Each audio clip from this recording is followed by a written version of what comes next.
a neuroplasticity um, facilitator. Let's Okay. call it that for now.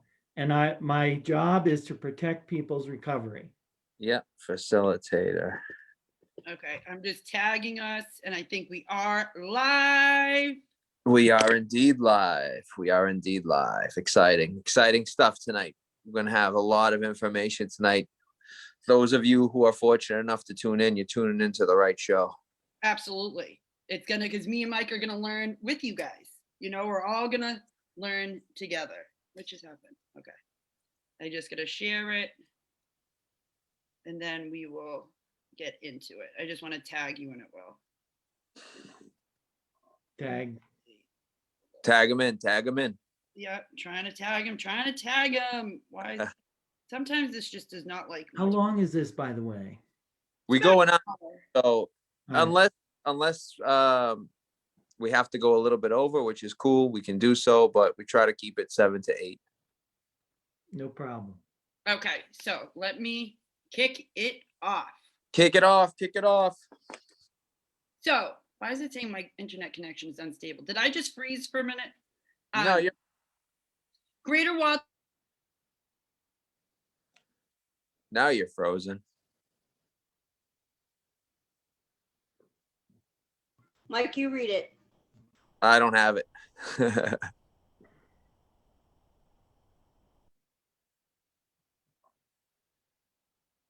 All right, so Jess is frozen. So we're just gonna play it by ear. Things happen, life happens. I was watching Forrest Gump, and he helped coin the phrase "shit happens." So we're in that stage right now. So Greater Waltham Recovery Solutions. What we do is we provide scholarships for those in need. We help connect people into treatment, all levels of care. We provide complimentary recovery coaching. We also provide intervention referrals to an interventionist, along with many other things. We provide education to those in need. We do keynote speaking. We do speaking engagements. We just try to, educate people about substance use disorder and its harmful effects, and ways and means of which we can be part of the solution. Tonight we have a very interesting guest, last minute guest. We had one of our guests cancel, and we were lucky enough to get connected to Will. Everything happens for a reason. There are no mistakes in life. I truly believe that. Will's on our show tonight. He is a neuroplasticity facilitator. What he helps people do is protect their recovery through his work. Will, tell us a little bit about how addiction has impacted you and your story and your connection to addiction. Hi, everyone. My name's Will D, and I'm here to talk a little bit about addiction and recovery. My addiction, Mike, goes back to probably similar story to a lot of people. About age 13, I started to drink alcohol, smoke weed. I think probably by the time I was 20, which is before I was even allowed to drink, I was addicted to alcohol. My college years were sort of pretty bad sometimes with alcohol use and marijuana. I didn't really even touch on the idea of recovering probably till I was about 30. And somebody suggested I might take a look at that. I didn't want to. I didn't think I had to. Then after I had kids, my kids were little. They were probably about 5 or 6, and I started to think maybe I should stop drinking. So I stopped drinking for a year and a half, and then I just sort of started up again. I didn't even think about it. I had no support. I had no community. I had no way of knowing what to do or where to go, or I had no recovery tools. So about 2 years ago, I just woke up one morning. I just woke up and I said, I'm going to stop drinking. And that's what I did. But the sobriety did not equate to recovery. Wow. True. Very true. Sobriety was just angry sobriety, scared, angry, unsure of myself. And there was a particular day, I don't remember what day it was, through probably a year of sobriety, when I started to realize that there were so many triggers that I was seeing that were making me angry, making me pull up my old story of victimhood, making me decide I was going to just grit my teeth and do it. And I just kept getting all these signs, dude, you're not recovering. You're just sober. Right. So I started going to some books. A lot of people go to books.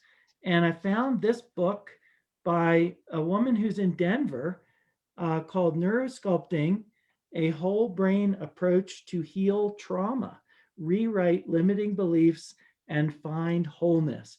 And I was like, all right, I'm going to read the book. I'm going to delve into this.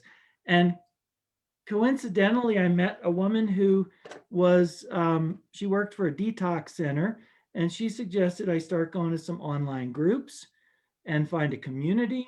And I found a community. I found people who were interested in listening and talking and helping. And, and I did the neurosculpting meditations. I increased my physical exercise. I increased my conversations with people about recovery, shining the light on recovery rather than just sobriety. And I began to feel emotions again. I began to feel feelings. Some of them weren't pleasant, but at least I was feeling something. Right. And here I am, 21 months later. I've got some certifications. I've got some ways of helping other people, which really helps me to feel connected with the recovery community. So I'd say, for me, addiction has been a blessing to lead me away from what I was doing before towards something new, and then finding a community, which is probably the reason I was in the garage drinking with people in the first place, because I wanted to have friends. I wanted to fit in. I wanted to have like fun. And, but it really played some bad stuff on my life. So I think at this point, I'm feeling like, okay, well, I went to addiction to get a community, but now I'm recovering, and now I have the community, and now I have the tools, and now I can help other people, and now I can be in a place where I'm recovering something about myself that I lost through addiction, and that I went and got it and I found it, and now I'm bringing it back, and I'm, crossing over into the world again. So I kind of feel like I was searching for something, and addiction didn't necessarily lead me there directly, but it has led me to this place now. And that's sort of where I am. So with- I'm back. I'm not frozen. Hey, That's, there's that's like we said earlier, the two catchphrases are "you're muted" and "am I frozen?" 2020. So I'll read the mission statement again, and then we'll do the Vanna White spinning the wheel for the Right. magic number for what we're going to ask people for donations for tonight. So sorry for my freeze. It's been my week. Greater Waltham Recovery Solutions mission is to connect those with substance use disorder to recovery treatment services. Additionally, we offer scholarships to safe and effective sober living, educate the public through community outreach, and help veterans access premier quality treatment. Our organization embraces cultural diversity and is inclusive of every race, religion, sexual orientation, veteran status, socioeconomic background, disability, and age group. So we do have a couple comments that I should probably read first. So Teresa Legero said, "Happy Sunday, everyone." Hi, Hi, Teresa. Olga Anna Gomez said, hi, everyone. Hi, Olga. Olga's someone who tunes in every week, and this should be a great one. Thanks for watching. Ken Tom said, happy early March 1st, everyone. I know, remember to say bunny bunny tomorrow morning when you wake up, because it helps you have a good month. Remember to say rents due. Rents due. You're supposed to say bunny bunny or rabbit rabbit, not rents due. Oh, we went dark. Susan Andrews said, hi, Will. What's up, Susan? Tiffany. Oh, you know Susan. What's up, Susan? Tiffany Marie Spinoza said, thank you for all you do. Hi, Tiffany. Kevin Caprio said, hi, everybody. Happy Sunday. I hope everyone had a great week. Thanks, Cap. It was a full moon yesterday, so it made it a little crazy. Julie, our founder, said, hi, everyone. Thanks for joining. Let's see. Tara said, Will, loved hearing your testimony. Mikey Legs, you're my brother for life. You help endless amount of people. Will, thank you so much for touching on recovery and just being sober. And Susan Andrews said, hi, everyone. Great to see you all. So again, we welcome comments. We welcome questions. I'm sure you guys might have a lot of them for Will, but let's get the wheel spinning. Oh, exciting, exciting. I'm nervous to even touch my screen right now, to be honest. Okay. Mikey Legs, I like it. Yeah, everyone likes the nickname. Yeah, okay, hold on. Do you? I love it. Yeah, why not? Sure, I'm sharing the right thing. Oh, cool. Let's go. Let's spin it. Big numbers tonight. Big numbers. I can feel it. Hold on, I gotta try it again because it didn't find it. Here we go. All right. So, Mike, you want to explain, or we can wait? Yeah. So we're spinning the wheel. Let's see what we come up with, and then I'll explain it. Let's see. What's the lucky number? Oh, lucky number. So $11. So this is our dollars for angels. So $11 is our suggested donation tonight.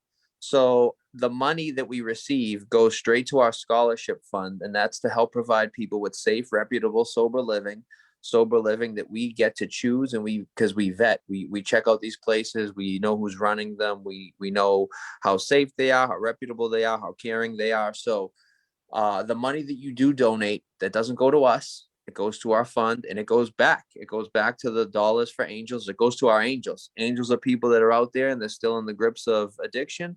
Once they're ready to seek recovery, we want to have enough money in our fund to supply them with safe, sober living. And our motto is we never want to have to say no. So anytime someone asks and they fit the criteria for a scholarship, we want to be able to provide that. So $11 is our suggested donation. You can donate less, you can donate more, whichever you prefer. The Venmo is at Recovery Solutions. And if they ask you for a security code, it's 0143. I hope I'm pointing the right direction, but the Venmo information is in one of our, of course I'm pointing the wrong way. I think it's this way. Wrong way. Well, you guys will they'll figure it out. I think they'll figure it. It's only box on here that doesn't have a person in it. So I think they'll figure it out. So Will, let's get back to Will Devine, powerful testimony. Thank you for sharing your story thus far. I want to touch on the painful part. I love the painful part. And that's what I deem the painful part is that 1.5 years of abstinence without inner work. Now, tell us a lot about that, because I believe in the RID, restless, irritable, discontent. Are those some of the things you were going through at that period? Yeah, absolutely. Restless, definitely irritable, major league, and discontent with where I was in my life as far as how I was feeling about the way I was showing up for other people, about the way I attempted to break free from, I would say, a very cultural thing, a cultural addiction, as well as a intra body addiction. But I didn't really believe that I needed to talk to anybody about it.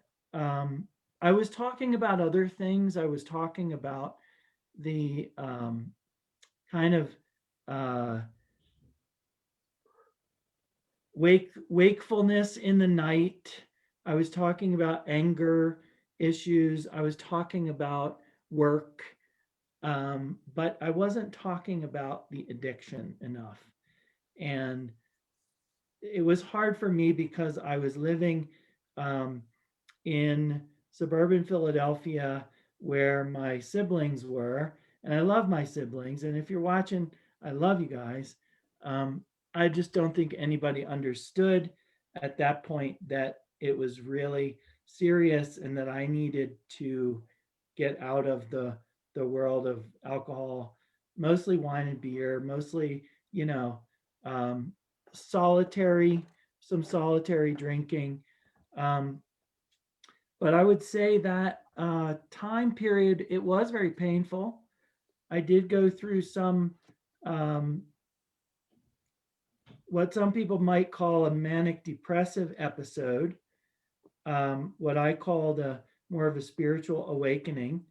And um, That's I a good. was very, really, I was doing stuff that I had never done before. Um, but I was really awakening. And I think that was scary for me. And so I didn't want to be that awake to newness, to a new world. And so I think deep down subconsciously, I just said, okay, nobody else is awake to this world that I'm awake to. Maybe I need to just start drinking again. And I Right. did. And here we are. I can't go back and change it.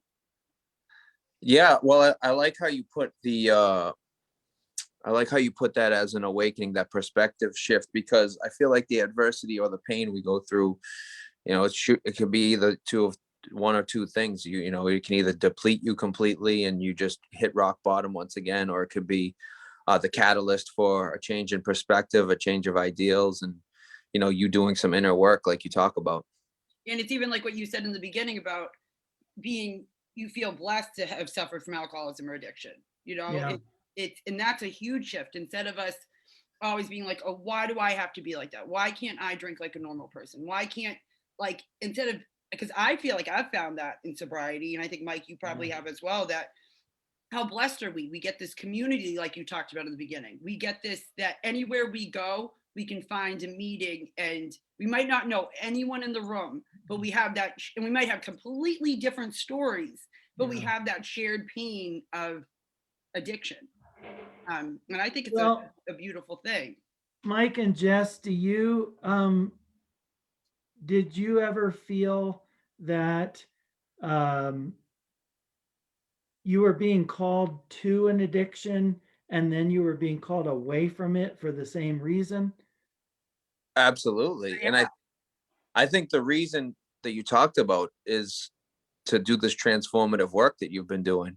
For us, it might not come in the same form, but it's to walk with others that Mhm. are going in and experience what we experience through our pain, that we can share that pain, share our experience with others to help them and help them improve the quality of their own lives. Yeah. Well, one other aspect of this whole process that I just thought of that was important.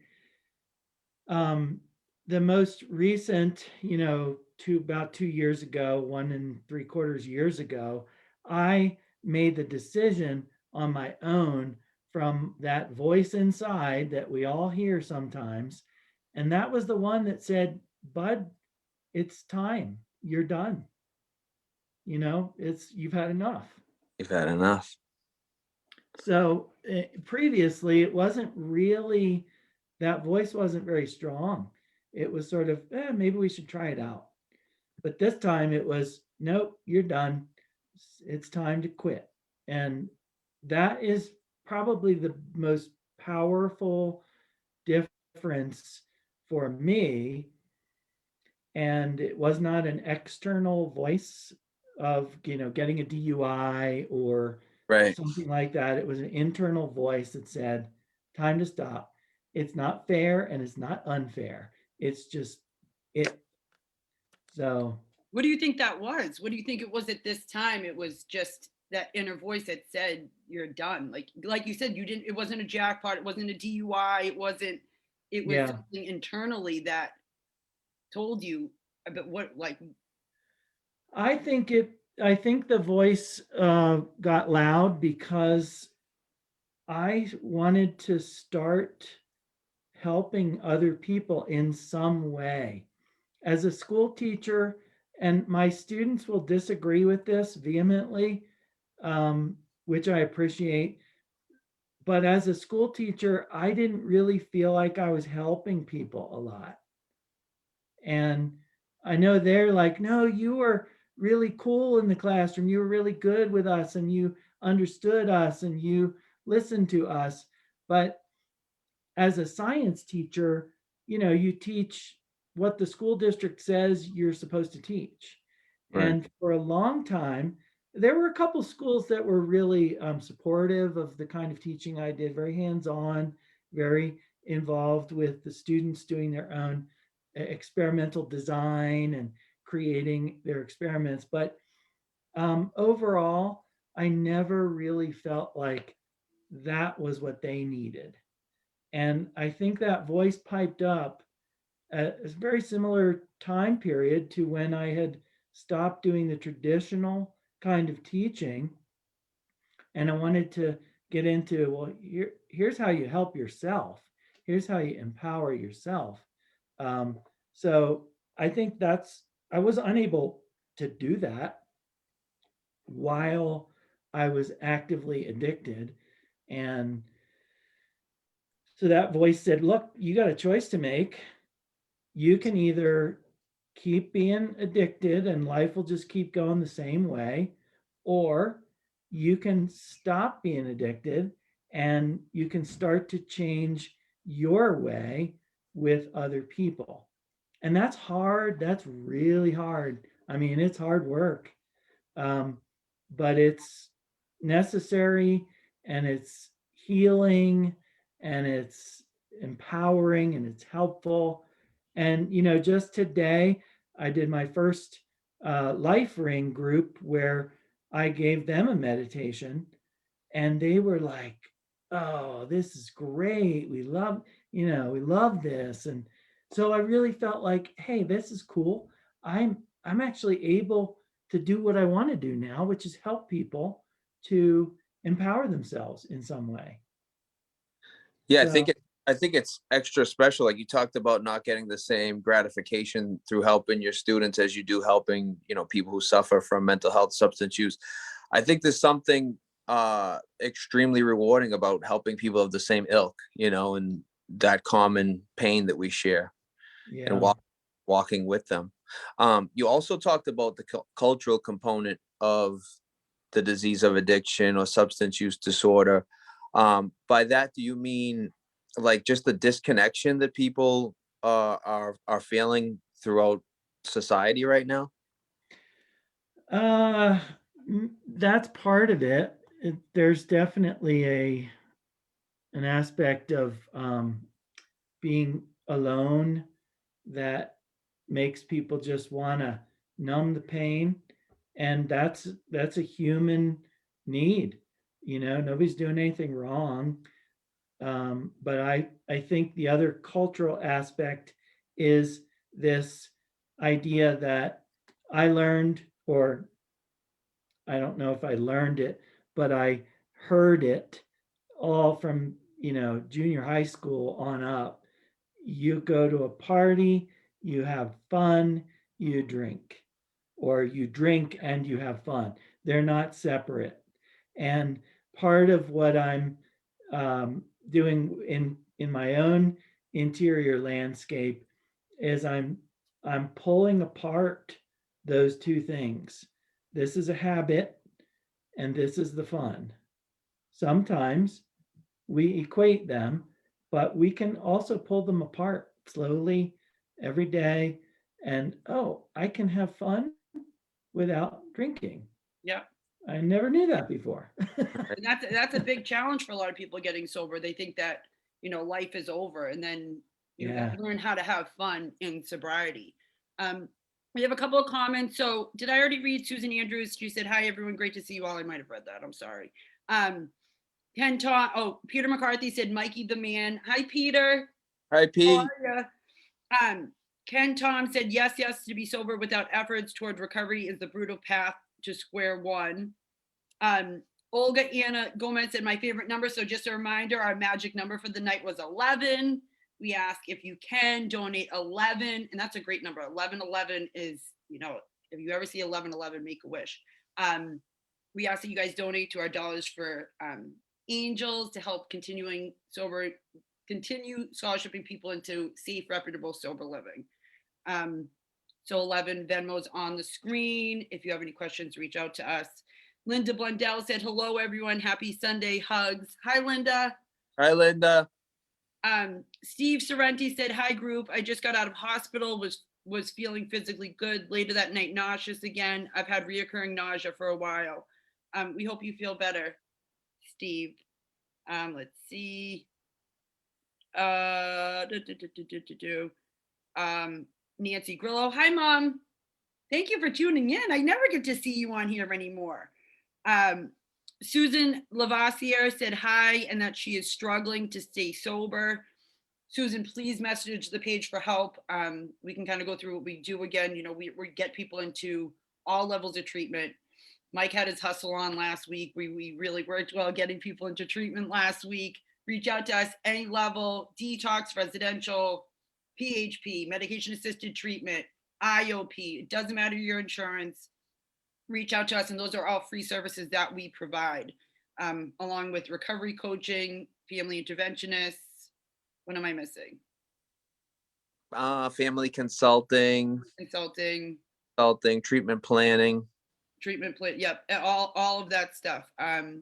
So just reach out to that. Oh, so Susan, maybe someone from the page will reach out to you, and feel free to ask questions on here if you have any, if anything we can do to kind of help you. We've all been there, and it's hard. Pasquale Piantatosi said, please, if everyone can say a prayer for all who still suffer. I lost 2 good friends this week. That's another thing. This week was a tough week. There was a lot of overdoses this week. So I know we think that when we're struggling that we can just use one more time and that we're invincible. It is killing this whole generation, our whole generation, left and right. So please be careful. Please reach out to us if you need any help. So I think that's it for my spiels of comments. Good stuff. So tell us about LifeRing. LifeRing is a secular group that has I don't know how many meetings. They meet every day. They're on Zoom. If you want to go to a meeting, they support sobriety, secularity, and self-empowerment. And they encourage crosstalk in the group, supportive crosstalk. So if there are 20 participants in the group, then and somebody is speaking from their experience, sometimes people will encourage them or crosstalk and give them some help that maybe they've used to help their sobriety or their recovery. And it's a nice program. It's a nonprofit like you guys, and it's they don't have too many employees, but they have lots of groups. And the one that I got into originally was attended by probably a guy they call him Sunshine Squatty. Oh yeah. And Sunshine Squatty gave me a call one day, and he said, look, bud, I can help you. And so he talked me through a lot of stuff and got me into some other groups as well, which I find very helpful. So even if I'm just listening, I find it helpful to, what are other people's experiences with this, and how are things going, and what do you do in order to protect your recovery? What do you do to help yourself through this process. And oftentimes people in LifeRing will connect with one another through the group and become, mates. They talk on the phone or they'll talk on Zoom. It's very helpful because it's peer led, and there's no particular set of rules that you have to abide by, and you can talk about your own recovery in a way that's helpful for you, and other people will listen. So I think it's lifering.org if anybody's interested in checking it out. Lifering.org. They have a orange ring, like that you throw out to somebody when they can't swim. Like a buoy. A buoy, yeah. Yeah, so I have to thank Sunshine Squatty for sorry. And You by the got way, let me reiterate the 11, because 11/11 is my son's birthday. So that's a Wow. good number. Veterans. Wow. That's awesome. Yeah. It's a great birthday. What year? 99. Nice. 11/11/99. That's a Yeah. cool birthday. Yeah, that's a That cool is birthday. a cool birthday. Yeah. Yeah. Veterans Day. Veterans Day. Yeah. Yeah. Yeah. The 11th hour, I think, was their motto. We cut the war at the 11th hour, something like that. That's cool. That's So- really cool. So in LifeRing, is there any curriculum? Is there any like 12 steps have a 12-step, modality, and what is? No, it's not a 12-step modality. But they do have a workbook, and they do have some groups that specifically are geared to going through the workbook, going through a page or two of the workbook. And if people are interested in that, they would go to the LifeRing website, and they look for a group, WKB, and that's the workbook group. But there is no set of steps. I think some people gravitate towards that rather than a lockstep program, and they feel a little more empowered in their recovery. It's not for everyone, but it's good for me. It's good for a lot of people. That's it. I just want to say thank you to Olga for donating. She said, I hope this helps so you guys can still keep doing what you guys are doing. And she knows our motto, never have to say no. So That's thank you, it. Olga. Again, our magic number was 11. It's great. Will's son's birthday is 11/11. It's just all intertwined. Venmo information is below or above or to my side. At Recovery Solutions, if you need the code, it's 0143. And this is so we can continue scholarshiping people, and keep doing what we're doing. Any comments? Should we read some comments while we have a little? There's no comments right now. So we're welcoming comments, welcoming questions. If you have any questions for Will.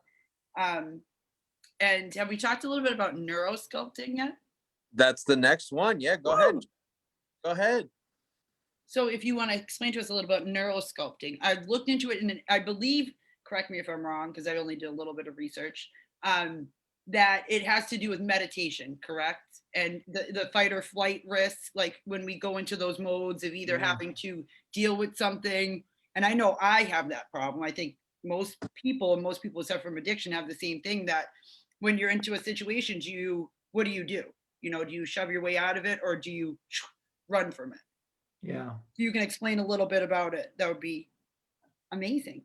Yeah. So the founder of neurosculpting, her name is Lisa Wimberger, and she started this because she had several near-death experiences where she was having these seizures, and she was almost, flatlining. So after a number of times, she decided that she was going to use her meditation to help her. And what she began to develop was a process for mainly actually for law enforcement, high stress job in law enforcement, and her she would go into these offices and help officers to just reduce their limbic activity.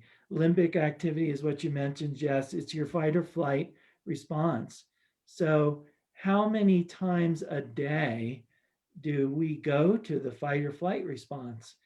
Even just in our mind, No. if I go to that, oh yeah, this is probably going to happen if I do this, and I'll probably get this. And, we go to that, and immediately our limbic system is like, oh, are we unsafe right now? Are we being threatened? Because you're telling me in your mind that we're being threatened. So I have to increase my cortisol in my bloodstream, and I have to increase my adrenaline. And what that does is it takes all the oxygen and all the glucose, and it feeds our big muscles so we can run or we can fight. And that's what it's designed to do, to protect us. But how many situations are we actually really threatened? In our mind, we might be threatened. For example, if you went to work on a Friday and you're at your desk or you're wherever you work, and it's Friday 4:45, you're packing up, and your supervisor comes in and says, hey, guess what? Big changes are happening on Monday. Oof. See ya. Have a good weekend. Yep. What's your weekend going to be like? Yeah. The way my anxiety is set up, not too great. No. Or if the supervisor comes and says, can I talk to you at 4:45? Yeah. Immediately you go into, oh my God, I'm fired. Like, it goes right into it. There's not So even a pause. Yeah, you're probably not thinking, hey, I'm going to get a raise on Monday. I'm going to get a promotion. Nope. You're thinking, oh crap, I'm going to get fired. They're restructuring. They're downsizing. I'm going to lose my job. So you get there Monday. You've created all of these scenarios in your head. And all weekend you're thinking about it. So you go in Monday and you're like, you said you wanted to talk to me. And there's big changes. And the person says, oh, yeah, they're going to rearrange the break room, and Yes. they're going to paint it green. And I really hate green. And then you're like, wait, what? But in your mind, you've created all of these stories that you've gone through. And, well, what if they do this? And then I have to do that. And so your limbic system is on high alert the whole time. We have this dog here. She's a Australian Shepherd, and man, she is the alarm system. She's like our limbic system. Any noise outside, and she's out there. She's barking. She's like, "Okay, everybody, stop what you're doing." Yeah. So neurosculpting basically calms that dog down. Says, all right, let's breathe. You're breathing. Your needs are met. You're safe. And so intentionally, the neurosculpting process, the meditation, it calms down the limbic system, and then it raises up your curiosity in your prefrontal brain, your prefrontal cortex, by intention. And what that does is it's like a seesaw. So when one side is up, the other one has to be down. There's no, like, they both can't be up, they both can't be down. So if we intentionally bring down the limbic system, bring down the stress, bring down that, oh my God, what's going to happen? And we raise up the prefrontal cortex, then all the oxygen and glucose goes to your digestive organs and your core of your body, which helps you in a whole number of ways, including reducing inflammation, including increasing some of the neurotransmitter production that you need, and increasing your sense of well-being. So then we sort of help people to create a new story or modify the old story that is disempowering to them. How do you do that? Through right and left brain activity. So a lot of us favor one dominant side of our brain, like maybe you're real analytical and you're numerical and you measure and you make lists and all that. That's the left brain. And some of us are more dominant in the right brain, where we're more artistic, maybe more big picture thinking. So I liken it to, do you think about the forest, or do you think about each individual organism in the forest? What if you're neither? What's that? What if you don't favor either one? Well, maybe your right and left brain are both very active. Like Mike, And- Mike, which one do you think you do? I think, I thought you asked, I thought you said Mike. No, Yeah, that's I did. it. Sorry. No, I think I'm more right brained. Like more like Yeah, that? art and big picture is more me. Yeah. Okay, just said I'd ask, because I'm like thinking, I'm like, I don't know which, I don't even know if I have either one of those in my Well, that's totally okay. Everybody's brain works a little differently.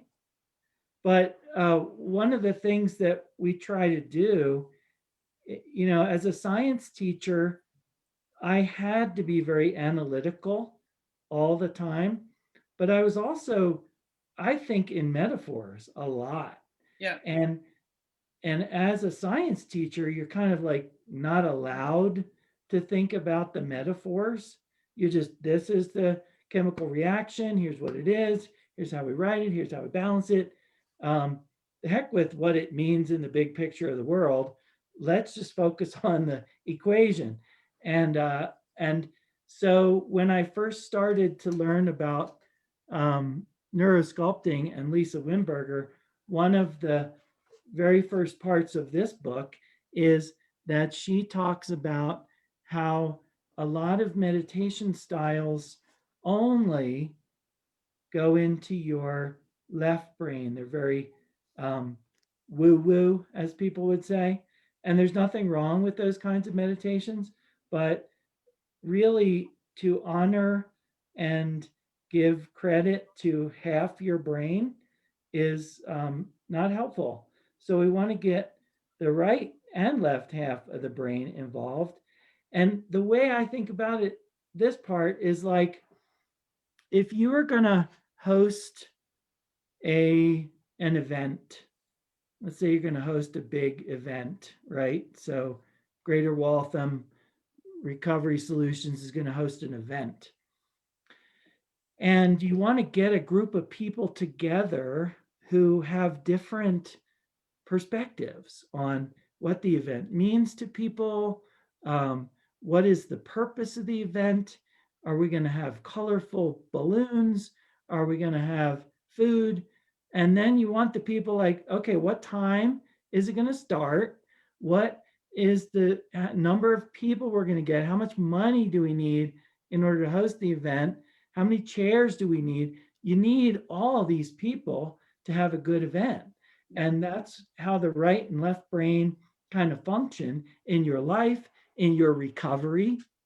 You don't want to always just think about, okay, I've been sober for 527 days. I'm on 528. And that's all I can think about. You want to think about like, oh, I'm, a couple of years sober, and this is real, and I want to have some fun, and I want to go out for a walk and see some colors, and oh gee, I might pass by a liquor store, but I'm gonna have to deal with liquor stores eventually. And it really honors the right and left brain. It honors the body. And Mike, you had talked about the work of Dr. Rob Kelly, and it sounds a little bit like there's a parallel in the work. Yeah, absolutely. Well, my question to you, Will, in your natural state, what do you lean more towards, right or left brain? I think I'm like Jess. I go both. Both, Go to yeah. both.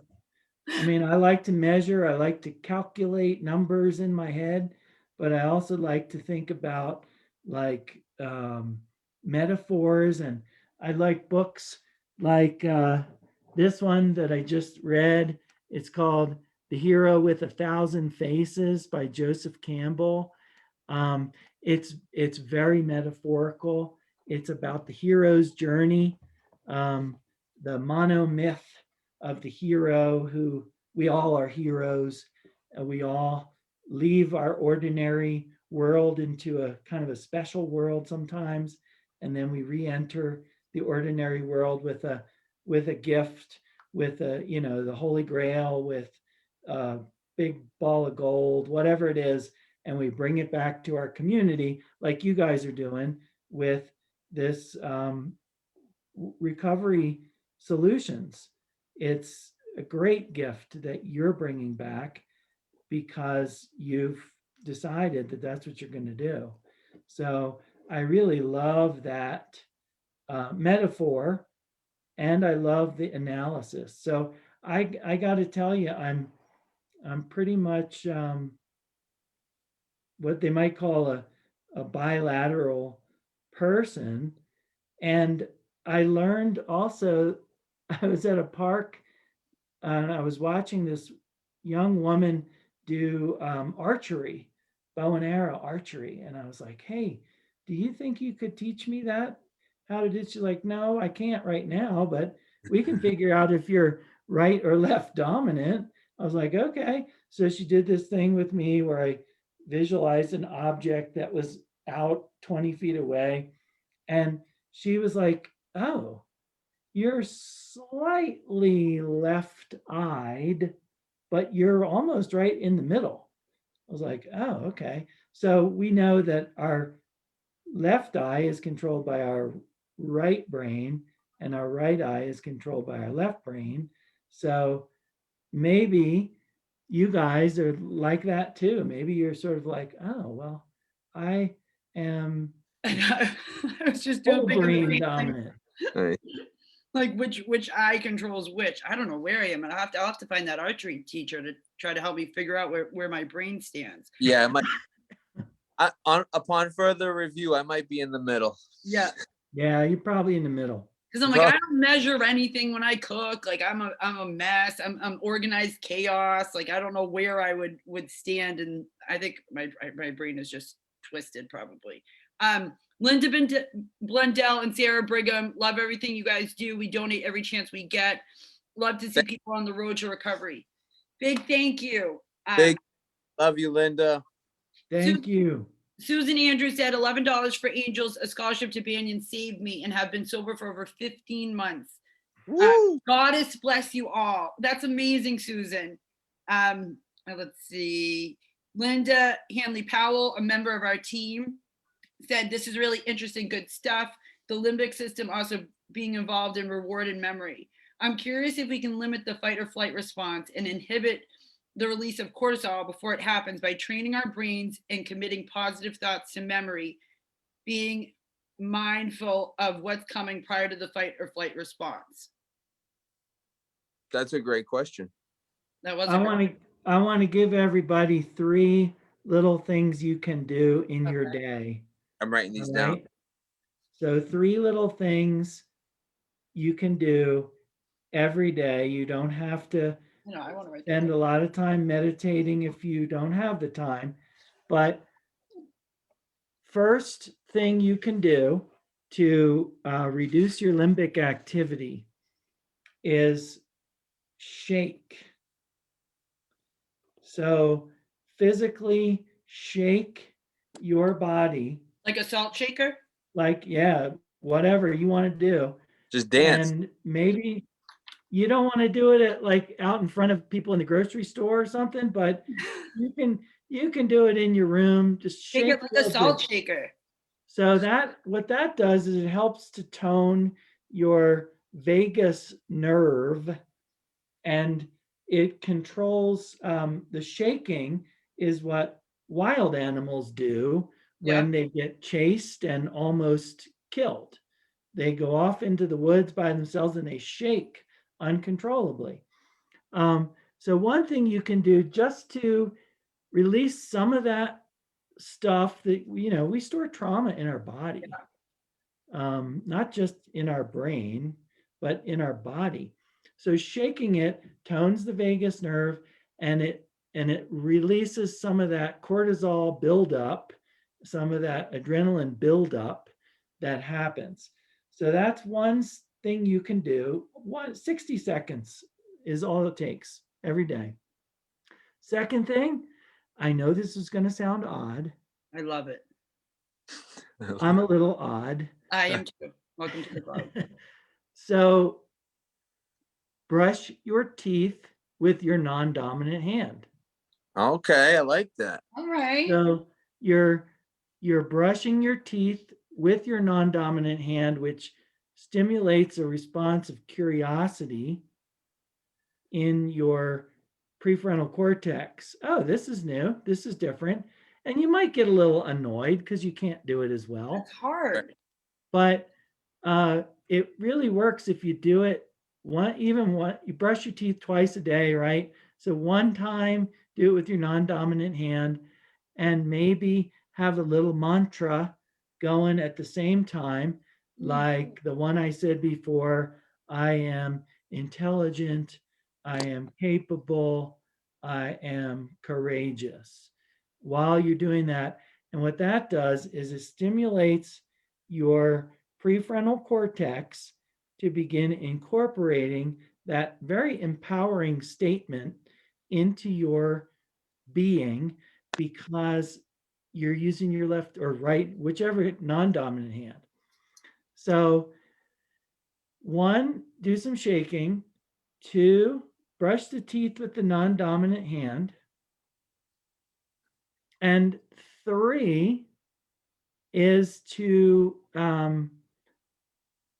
do something that's funny to you, or watch comedy, or there's this show I've been watching it's a great show, but it's very limbic.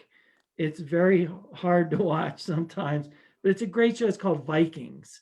And that's Watch Vikings. Vikings. So don't watch Vikings. Oh, don't watch Vikings. Don't watch Vikings. Cross that off. Go on and find a comedian that you like. Humor is another thing that stimulates the prefrontal cortex. Laughter is also about shaking. Like when you laugh hard, you're shaking, right? You're shaking your body like that. And it's fun. And it immediately reduces cortisol, reduces adrenaline, brings the energy and the oxygen and the glucose back to the core of your body, and you can you can sleep better. It's so true. I had a situation happen to me on Friday. I had just gotten home from work. It was a long day. I came home. There was a problem with my toilet. I was trying to help my son pee. I just didn't want him to pee in the toilet. So I was trying to have him pee in like a bottle or something. All of a sudden it went everywhere, like out of control. And I had to laugh, or else I would have cried. Just gotta laugh. And he was laughing and I was laughing. The dog's getting sprayed in the face. It was just it was one of those Fridays, and I just literally had to start laughing. And me and him are sitting there, we're like, there's pee it was horrible. It was a horrible Friday afternoon, but the laughter, because it's my initial reaction was WTF, this is not happening, screw everything. I was ready to just leave the house, goodbye, have fun. But the laughter, it's so interesting you say that, because as soon as we started laughing, really, because he's 6, he thought it was the funniest thing in the world. He wanted me to tell everyone. So I'm sure he's going to be very happy I'm telling anyone out there. But the laughter, it just brought down that level of, instead of being so stressed out about it and so I can't believe this is happening, it just kind of like, I don't know, it deflated me a little bit instead of going right to the anger and right to the poor me and why did this happen to me on my Friday. It changed, it shifted the whole dynamic of what could have been a situation that I flipped out. Yeah, I know the poor me story. Yep. I got that one memorized pretty good. So I can relate. And the Yep. children, they don't know. No. They don't know if it's funny or if they should be ashamed. So if we laugh, then Yeah. they're going to be like, oh my God, this is great. This is so fun. Yeah. I just peed all over the place, but it's so fun. And instead of going to anger, I don't want my kids to go and think that I'm Yeah. always going to be angry, but instead it was this hilarious mess that was created. But the laughter of it, the physical element of it, just kind of, it shifted just by having Yeah. that, like, I better laugh or else I don't know what I'm gonna do. Like, And now, Jess, you can put that whole situation in a different mhm, part of the library, right? yep, You don't necessarily have to put it in the poor me, why is yep, this happening to me library, but you can put it in a different place of, oh, everybody makes mistakes and that we made fun of this whole situation. Nobody felt my bad. toilet being clogged and it was just, it turned into Yeah. instead of me being so stressed out on a Friday afternoon and like thinking, I'm gonna like screw everything. It shifted it. So it's so interesting that you said that about laughter because I literally experienced it 48 hours ago. Yeah, and it works. My crap. Literally. It also helps us to recognize the funny things that we all do, Yeah. like, or that we did as kids or whatever. And I think one thing that it definitely reduces the blood level of cortisol, and it actually burns some of it up too. Some of the cortisol, some of the adrenaline, just like the shaking. Yeah. But if you can do those three things couple times a week, you'll start to notice that you will feel differently. You will feel more relaxed. You'll feel better. And that's just reducing limbic, increasing prefrontal. And our brain is very big and complex, but Yeah. we really rely way too much on our limbic threat response. And the world is crazy with all sorts of limbic responses right now and has been for a long time. So if people can, just recognize the value of these simple practices, then they can just get started on, this is what I just need to start being self-empowered and taking care of some of this stuff. So Tiffany Marie Spinoza said, that's been me recently. I've been for sure in fight mode. Me too. Join the club. I think it was the full moon. Everything has been so unbelievable. And the only thing getting me through is laughter. Well, I hope you were able to laugh at us tonight. It's laughter is the best medicine. See, look at that. I can do that. Well, I'll do that. And we'll shake at the same We'll time. all do it. And Let's go. Ken Tom said, I think brushing first thing in the morning with the different hand is a great way to wake up and get the brain thinking. I think so too. That's it. Look at us. We look so funny right now. So anything, again, our magic number tonight was 11. 11, 11. Thank you to all who have donated. We have been getting a bunch of donations. And these are going to our Dollars for Angels so that we never have to say no and can continue scholarshiping people into safe, reputable, sober living. Will, how do people get in touch with you if they're interested to learn more about the work you're doing and how to protect their recovery? How do they get in touch with you? Well, they can email me. I don't know if you can see it, but my email address is odd as usual. It's right behind me. What is it, Juggles? Jugglevibe20 at Gmail. Vibe, VIBE 20. Yes, like a vibration. Jugglevibe20 at gmail.com.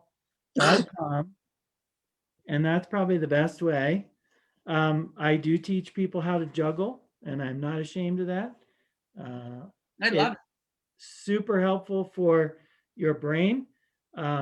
Juggling has been compared to something called EMDR Yeah. for trauma relief.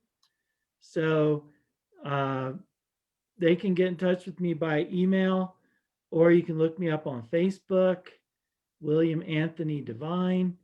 I think my phone number is behind me too. And you're in good old Colorado. Where in Colorado are you? I live in a little town called Conifer, Colorado. And Conifer, they call it here the foothills. But I grew up on the East Coast like you guys. Okay. These are not foothills. These are mountains. Yeah. I'm 8,000 feet altitude. Denver's at 5,200. I'm at 8,000. The trees are skyscraper height. The air is clean, and it's very cold right now. But yeah, so Conifer, Colorado, where I live. I love Colorado. I have family in Denver, Durango, and Boulder. Okay. Nice. Okay, so Tiffany said would like to point out 11 people watching, which is so weird because I noticed the same thing, that the number keeps fluctuating back to 11. So 11 is definitely the magic number for tonight. Venmo information is on the screen at Recovery Solutions. Again, thank you all who have donated. Thank you all who have tuned in. Todd Kaufman said he's going to give it a try. I am too. The brushing with a different hand, the shaking like a salt shaker, and and finding something to laugh about. All excellent things. Again, If you can do all three at the same time, woo, you're super. I mean, I think if I'm brushing and shaking, I'm going to be laughing. Like if I'm brushing, like I'll look, but I have to laugh at myself. I can't take myself too seriously. I don't think any of us can. So did we go through the team? So our founder, Julie Bunch, co-founder, Debbie Moore, Kim G, our social media superstar extraordinaire, Mandy McGowan, Linda Powell, Kara McLean, Richie the Wolf, and then there's us two. I think I got everyone right. We got them all. Thank you so much, Will. This information was so important. I hope everyone got what they needed, and this information is so useful. We appreciate you coming on all the way from Colorado and giving us some support and some hope. Thank you so much for the work you do. And I'm sure we'll reconnect again. And then, yes, so I think that's a wrap. All right. Don't forget, leave the world a better place than you found it. And good night. Good night. Thank you again, Will. Thanks, Will. You guys.